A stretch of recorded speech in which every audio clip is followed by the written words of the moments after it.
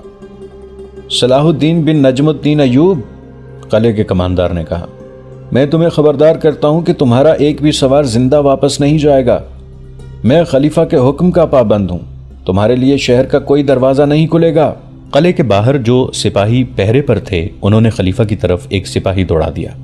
ان لوگوں کی ڈیوٹی تھی کہ خلیفہ کو خطرے سے آگاہ کر دیں تاکہ فوج کو تیاری کا حکم دیا جائے۔ ادھر سلطان ایوبی نے اپنے سواروں کو کچھ حکم دیا۔ سواروں نے بجلی کی تیزی سے حرکت کی، وہ اور زیادہ پھیل گئے۔ سواروں نے کمانیں نکال لیں اور ان میں تیر ڈال لیے۔ ادھر دمشق شہر کا بڑا دروازہ بند کر دیا گیا اور شہر کی فصیل پر بھی تیر انداز تیار ہو گئے۔ قلعہ دار یعنی قلعے کا کمانڈر غالباً خلیفہ کے حکم کا یا شاید اندر سے آنے والی فوج کا انتظار کر رہا تھا۔ اس نے کوئی کارروائی نہ کی، مقابلے کے لیے وہ تیار تھا۔ خلیفہ کو باہر کی صورتحال کی اطلاع دی گئی۔ وہ بچہ تھا، ایک بار تو جوش میں آ گیا، پھر گھبرا گیا۔ اس کے مشیروں نے اس کا حوصلہ بڑھایا اور اس سے حکم دلوایا کہ فوج باہر نکل کر سلطان ایوبی کو گھیرے میں لے لے اور ہتھیار ڈلوا کر سلطان ایوبی کو گرفتار کر لے۔ اسی اثنا میں شہر کے لوگوں کو بھی پتہ چل گیا کہ سلطان ایوبی فوج لے کر آئے ہیں۔ نور الدین زنگی کی بیوہ حرکت میں آ گئی۔ اس نے عورتوں کی جو زمین دوز جماعت بنا رکھی تھی وہ بھی سرگرم ہو گئی۔ گھر گھر اطلاع پہنچ گئی کہ سلطان ایوبی آئے ہیں۔ عورتیں باہر نکل آئیں اور خوش آمدید صلاح الدین ایوبی کے نعرے لگانے لگیں۔ بعض نے پھول بھی اکٹھے کر لیے، مرد بھی نکل آئے۔ نعروں سے دمشق گونجنے لگا۔ خلیفہ کے حاشیہ برداروں کو شہریوں کا یہ رویہ پسند نہ آیا، مگر شہریوں کا سیلاب شہر کے دروازے پر ٹوٹ پڑا تھا۔ لوگ شہر کی فصیل پر بھی چڑھ گئے تھے اور سلطان ایوبی کو خوش آمدید کہہ رہے تھے۔ خلیفہ اور اس کے حواریوں کو سب سے بڑی چوٹ یہ پڑی کہ انہیں یہ اطلاع ملی کہ فوج نے سلطان ایوبی کے مقابلے میں آنے سے انکار کر دیا ہے۔ سپاہیوں تک تو حکم ہی نہیں پہنچا تھا۔ انکار کرنے والے سالار اور دیگر کمانڈر تھے۔ کمانڈروں میں کچھ ایسے تھے جو امراء کے پروردہ تھے۔ وہ اپنے دستوں کو تیاری کا حکم دینے لگے تو خلیفہ کے مخالف کمانڈروں نے انہیں خبردار کیا کہ انہوں نے سلطان ایوبی کے خلاف ہتھیار اٹھائے تو انہیں گھوڑوں کے پیچھے باندھ کر شہر میں گھسیٹا جائے گا۔ 3-4 کمانڈروں نے ایک دوسرے کے خلاف تلواریں نکال لیں۔ معاملہ خون خرابے تک پہنچنے والا تھا کہ زنگی کی بیوہ آن پہنچی۔ یہ عورت پاگلوں کی طرح بھاگ دوڑ رہی تھی۔ وہ گھوڑے پر سوار تھی، گھوڑا بری طرح ہانپ رہا تھا۔ وہ دیکھنے آئی تھی کہ فوج کیا کر رہی ہے، کہیں خانہ جنگی کی صورت تو پیدا نہیں ہو گئی۔ اس نے یہ منظر دیکھا کہ 3-4 کمانڈر تلواریں نکالے ایک دوسرے کو للکار رہے تھے اور دوسرے بیچ بچاؤ کر رہے تھے۔ دوستو، آج کے لیے اتنا ہی۔ اسی کہانی کی اگلی قسط کے ساتھ بہت جلد حاضر ہوں گے۔ نیچے کامنٹ سیکشن میں اپنی رائے کا اظہار ضرور کیجیے گا۔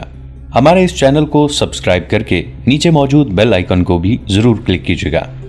اگلی ملاقات تک کے لیے ہمارا اور آپ کا اللہ نگہبان۔